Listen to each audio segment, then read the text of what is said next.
Good morning, everybody. Glad to have you here this morning. Appreciate you taking a moment. If you will, like, share, comment on the post, and then you can join me. We're going to look at one verse this morning, Genesis chapter number 14, beginning in verse number 17.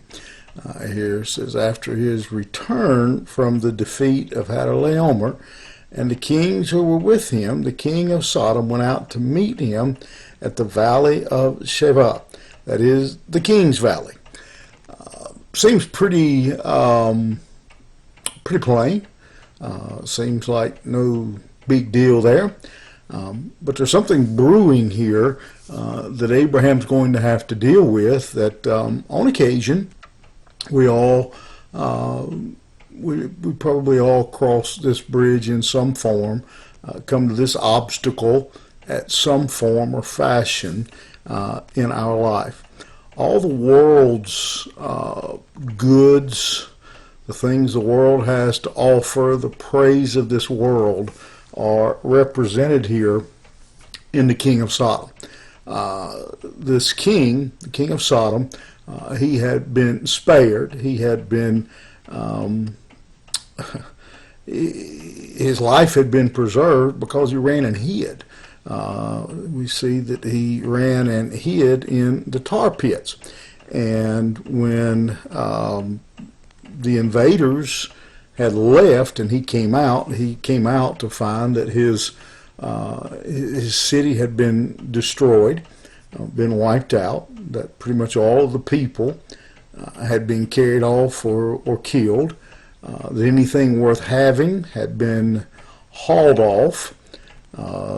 The various idols and gods that they worshipped had been taken as spoils of war. And now the king, he hears that Abram is returning. He's going to be coming back through their area, and that Abraham, or Abram at the time, has defeated his enemies. And he knew Abram. Abram had been a neighbor. He knew him. They were on good terms, decent terms, maybe not bosom buddies, but at least they weren't enemies. And so he's thinking that maybe I can go out and be nice to Abram and sweet talk him, and he'll give me back my stuff. He'll give me back my people. He'll give me back, right now I'm a king with no city. I'm a king with nothing to rule over. And so he says, maybe you'll give me at least part of it back. Now, Abram didn't have to. You familiar enough with rules of war that the saying, to the victor goes the spoils. Abram has every right to keep the things that he has claimed in battle. He doesn't have to give anything back. But Abram is about to be tempted with, again, the things of this world. And this king is about to see if he can strike some type of deal with Abram. He's about to see if he can offer him something and make some form of compromise with him, if they can come to some type of deal.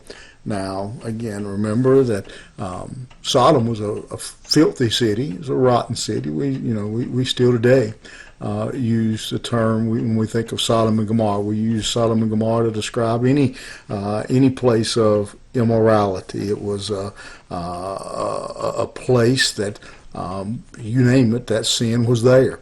And now the people of that city were under Abram's control.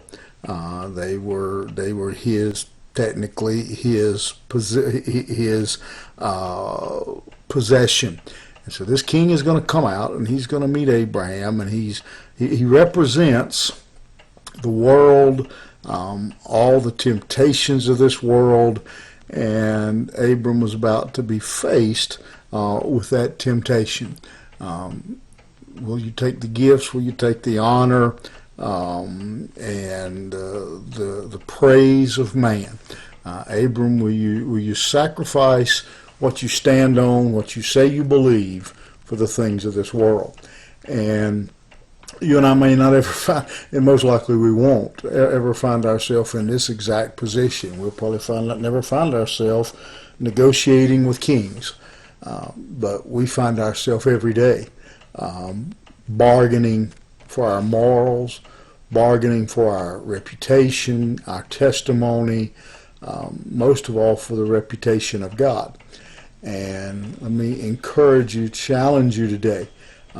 Don't be deceived, and we'll see as we move on in this story. Don't be deceived by the shiny goodies of this world, that nothing that this world has to offer. To quote the often song that George Beverly Shea made famous, and I don't know whether he made it famous or the song made him famous, but if you remember the song, he said, "I'd rather have Jesus than silver or gold. I'd rather have Jesus than riches untold." Think about it. You have a good day. We'll see you here tomorrow morning.